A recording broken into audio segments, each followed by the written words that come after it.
Hey, you're back in the garage with TheEZGZ. As some of you might know, if you follow my channel, I'm in the process of making a complete little recreation dune buggy here. All myself, mostly with a lot of parts that I've accumulated over the years. One of the things that I have done, and I don't recommend everybody do this, I don't recommend you do it for a street car. And if you're a beginner, just do what the books say, and whatever your car and setup that you have, those things would apply. This is an IRS transmission, and it's got the trailing arms here and the IRS connecting points right there, different trailing arms.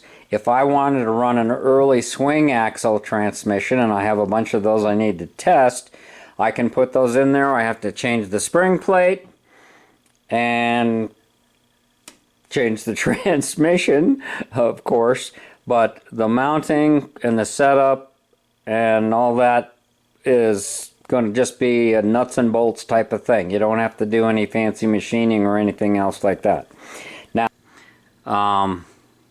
Now let's get on to some other thing that I'm going to do here. This is the stock wheel cylinder, obviously, and you have brake bias.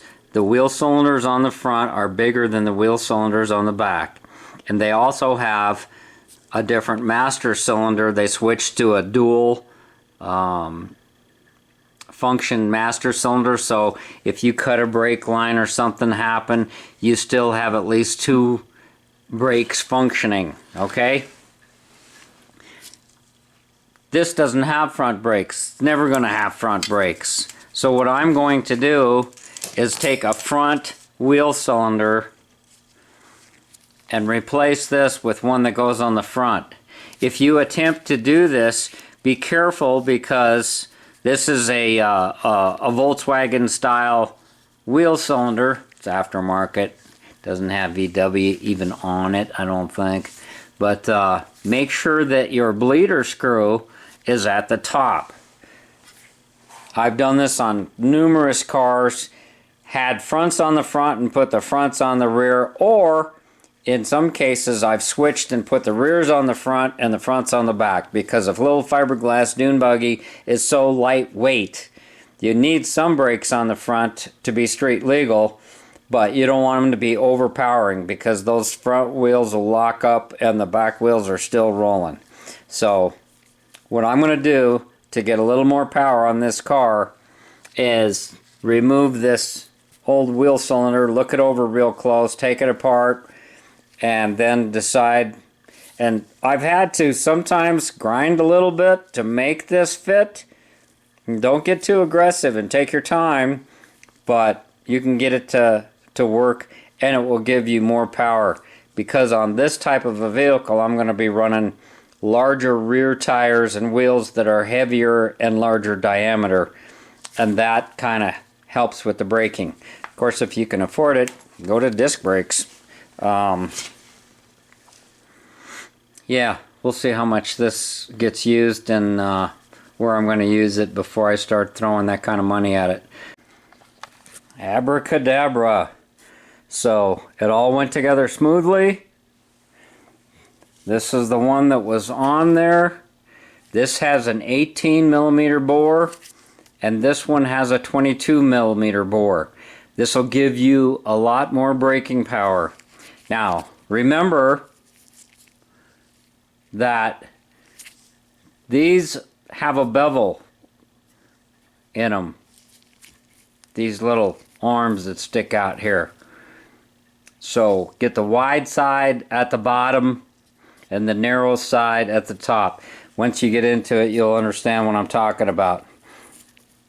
Now, here's an example of what to watch out for.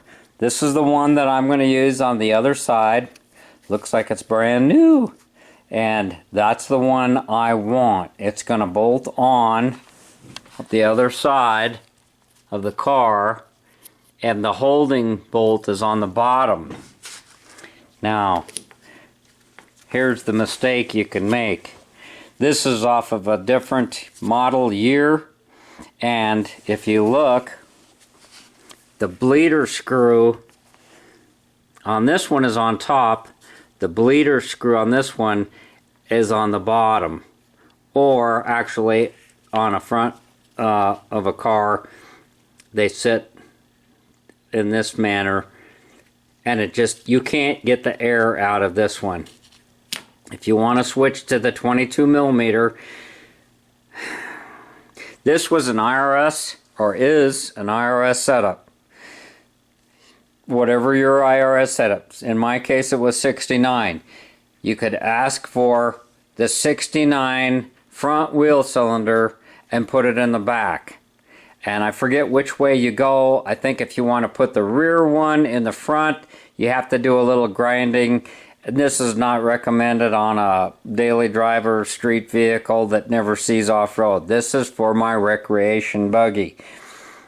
You have to take full responsibility for your own actions. Don't just do what you see on YouTube, some old goofball doing stuff.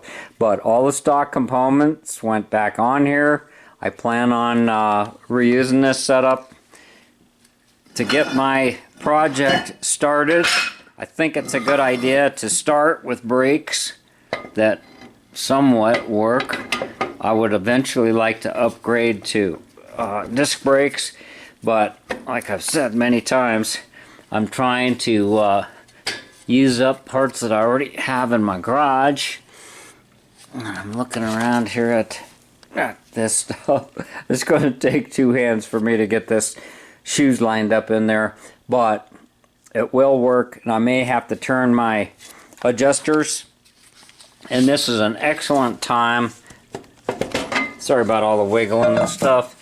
This is an excellent time to take this bottom section apart, and this is the only place in my braking system that I would apply a little bit of graphite or white grease or something, just very sparingly on the inside so you don't destroy your stars. And there's a little spring on the bottom of this. Don't break those off, because you'll be forever adjusting your brakes. Your pedal will just keep going down, down, down all the time, especially when you're rattling around off-road. So these don't really work very well in the sand, and I don't like them for off-road use anyhow, in any way, shape, or form. You get them all cleaned up and they'll work for a while, but when you do stream crossings, river crossings, you're in mud and silt, and in my case, sand dunes is one of my favorite things. They just, it builds up in there, and it causes your seals to leak. It just makes things wear out, and they don't stop very good when you get them all wet. That's why they kind of went with disc brakes in the first place. Okay. Enough babbling. I'm going to go over to get that other side. Swap those out. That way they're matching. Do the same on both sides of the rear and do the same on both sides of the front. Okay, it's a couple days later on the TheEZGZ buggy build. See these brake lines in the trash bucket? And there's a whole lot more. There's brake parts laying around everywhere. And the reason for that is because obviously if you're going to use stock brake drums and so forth, it's going to be metric brake line fittings. And if you incorporate a turning brake or many different styles of aftermarket brakes in general, sometimes they will have 1/8" pipe thread.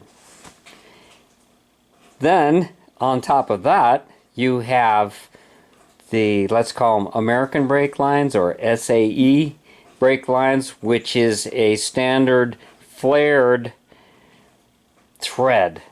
It just becomes a nightmare, let me tell you. in this case, I decided to, this is stuff that I've had in my pile for years. I don't remember what's good, what's bad. Here's an early bus style single stage master cylinder.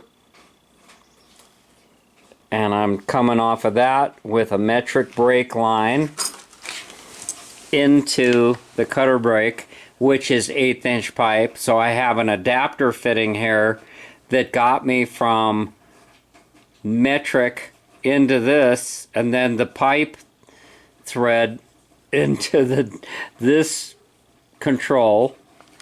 What this all does, if you're not familiar with what I call a turning brake, is when you have a light car with no weight on the front end, and in certain situations you turn the steering wheel and you just keep right on going if the power's on. So you can use this as an assist. The second thing that's really nice about this is that if you happen to get into a mud hole or a situation where one of the rear wheel is spinning because it's an open diff, this allows you to stop that wheel, and then the other wheel will take over. It just depends on which one you hook to which wheel. I like to push on the lever to stop the right rear wheel. I like to pull on the lever to stop the left rear wheel. That's the way my buggies have been for years, and my muscle memory is situated that way. Now this, what you're looking at here, is just leftover stuff. I don't know if this stuff is going to work or if it's going to leak, or I don't want to spend a lot of money. I haven't spent any money until a few moments ago, and I got 2 metric couplers. So normally this would go to the rear of the car and operate both rear brakes. If you had a 2-stage master cylinder, you'd have a separate setup for the front brakes. Those early buses used them on all 4 brakes. I increased the size of those wheel cylinders on the back to give me more power with this device. The drawback to all of this is it takes more. If you have a bigger wheel cylinder, of course you're using more fluid. You're trying to get all the air out of this system. I'm not even going to address that today. It's getting late. I'm getting hungry. But it's all in an attempt to save the stock setup. I've always run disc brakes in the past. I think they're superior to these drum brakes in a wet or sandy environment. That's all I got to say. Everybody has their favorites.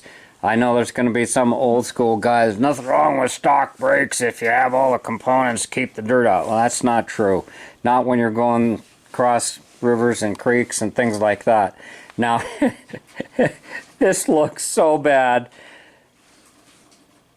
but it's all used material. I mean, the nuts are rounded off. I flared one end so that this is SAE on this side, and the other side is metric. And now to tie into, I'm using front brake lines that I had, brand new, never been used. So I got to transition